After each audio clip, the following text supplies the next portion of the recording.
Today, I've got an RPG for you, one that I didn't really know about, and one that's actually really fun.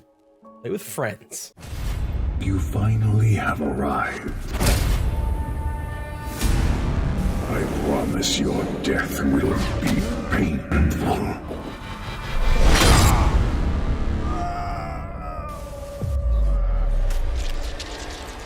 See, I recently got a game key for a game that I've never heard of from a developer that I've never heard of, an indie developer. And I was pleasantly surprised because this dungeon crawling hack and slash RPG was actually pretty fun. Dungeons of Sundaria is a new action RPG hack and slash dungeon crawler from Industry Games, an indie developer in the vein of older games like Gauntlet Legends or more recent games like Vermintide 2, Dungeons and Dragons and Dark Alliance, and others. Well, perhaps not like Dungeons and Dragons Dark Alliance. Shouldn't it,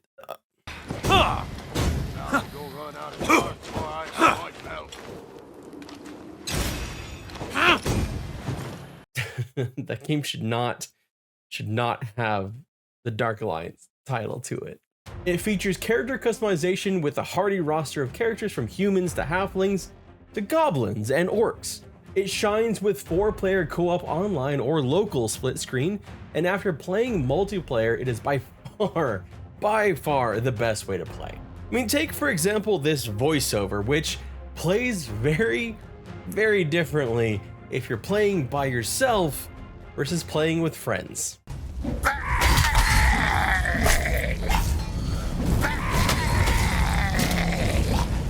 See, this instantly became a bonding moment with my friend as we were playing.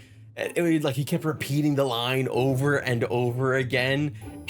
it added something. And yes, there is a distinct possibility that part of what made it so funny was the delirium caused by how long we've been in the dungeon, because it just continues to kind of go on and on and on, but it was also funnier together. That dungeon took about an hour and a half of playing, and it got progressively harder the deeper we got. Quite honestly, the beginning of the game felt overly easy.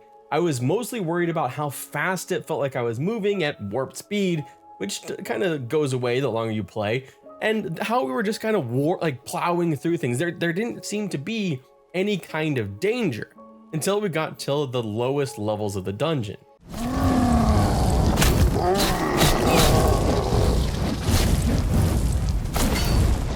And to be fair to this kind of game, that's kind of what this genre is. But in this style of increasing difficulty, Sundaria, a game that only costs $10 right now on sale from its list price of only $14, handled the ramp up of difficulty better than Dark Alliance.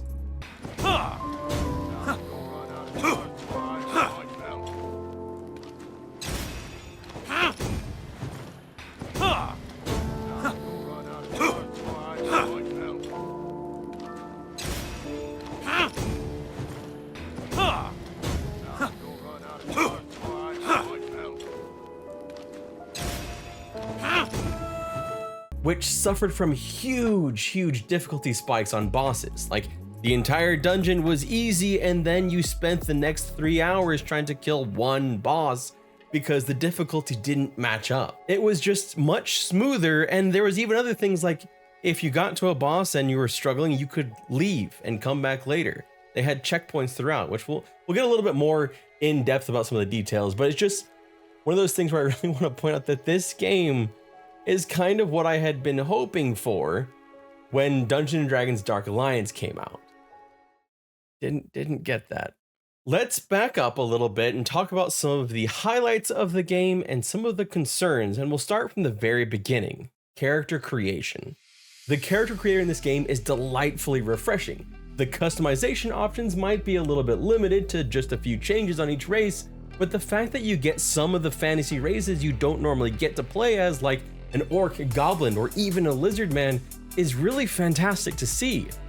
None of the classes are race or gender locked, adding that the extra RPG feel to it, as you can kind of control the creation of your character, make a character of your own, which is different from other games like Vermintide 2 where they are locked to a specific persona.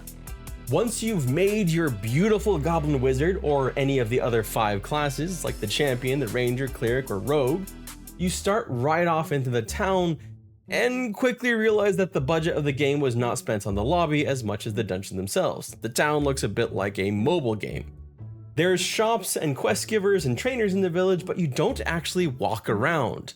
It's not a huge deal, but it's something worth noting since it is a bit of a departure from other games that have a more fleshed out sort of lobby system, where it actually feels like its own zone or area. And this, it really does feel a bit like a mobile game. But thankfully, that's the only time I felt like it was like a mobile game. And just be careful when you go visit the Alchemy Tower.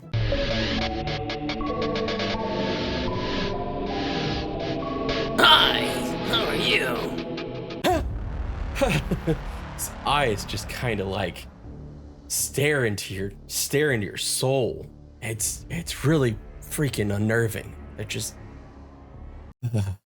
When you're ready to get your hands dirty, head out into the nearest dungeons. Each will have several difficulties to choose from, with the later ones being locked initially. They show which level they recommend and you can hop right in. The dungeons actually loaded very quick for me and you get right into the action. And this is where it got a little bit crazy. The gameplay itself is fun if the camera just feels a bit off somehow. Before doing anything, I definitely recommend increasing your field of view to its maximum, as it will greatly improve your experience, but I couldn't help but wish several times that they had a first-person mode, something I hope they'll consider adding in the future. That is totally why I fell in this trap, after all.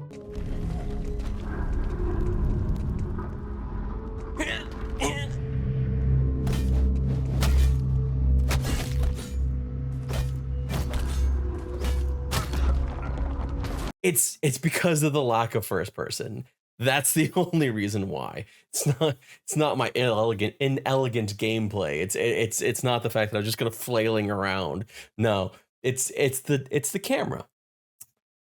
It's always the camera. Moving on. The dungeons are huge.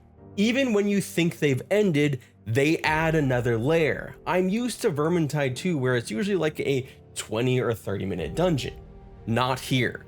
If you go from start to finish, you're looking at well over an hour. In our case, it was closing in on 2 hours to finish our dungeon. But something that we didn't really notice when we were playing, you actually have checkpoints throughout and you can leave at any time you want to, allowing you to hop in and grind it for a bit or advance a bit, then hop out. It provides a lot of freedom in how you want to increase your character's power, through loot and levels, as well as later customization through their post-max level system called Heroism, which allows you to gain further heroism levels to put points into improving your hero's abilities. Each checkpoint has a decent number of enemies, a couple puzzles, a few traps, and a few bosses. It's not overwhelming numbers like Vermintide 2, but each of the bosses will have some sort of unique flavor to them. Maybe you have to watch for ads. Maybe you have to pull them near a fire to stop them from healing. Maybe you just have to... Swear, I don't know why, that shit's just funny. I apologize if it's a you had to be there kind of thing. It's just funny to me. Loot is plentiful, but you don't need to worry about looting too much, as the game eases the usual inventory management minigame by essentially giving you an endless inventory. My god, this may be my favorite feature of the game. You'll get items you can trade with your friends, items you can upgrade or salvage, and on top of that, they even have like vendors or blacksmiths within the dungeon themselves that you'll find. In our playthrough, we found 2 of them as we were going through. You get items that you can upgrade, you get items that you can salvage, you get items that you can sell, you get spells that you can upgrade. Really, this is a full-fledged RPG style. It's just a bit of a dungeon crawler. honestly, it's a lot of fun at this price point. It's one of those games where you instantly feel like you're getting the value of the game, where it actually feels priced right.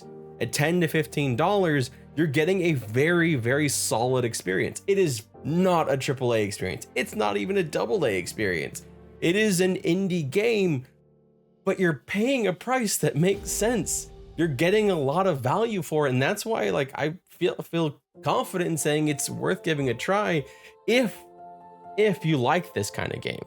If you enjoy the kind of dungeon crawler type game, especially if you have a couple of friends, up to 4 players co-op, so you and 3 of your friends to dive through the dungeon and explore and really level up and just experience that like that ladderness of an RPG.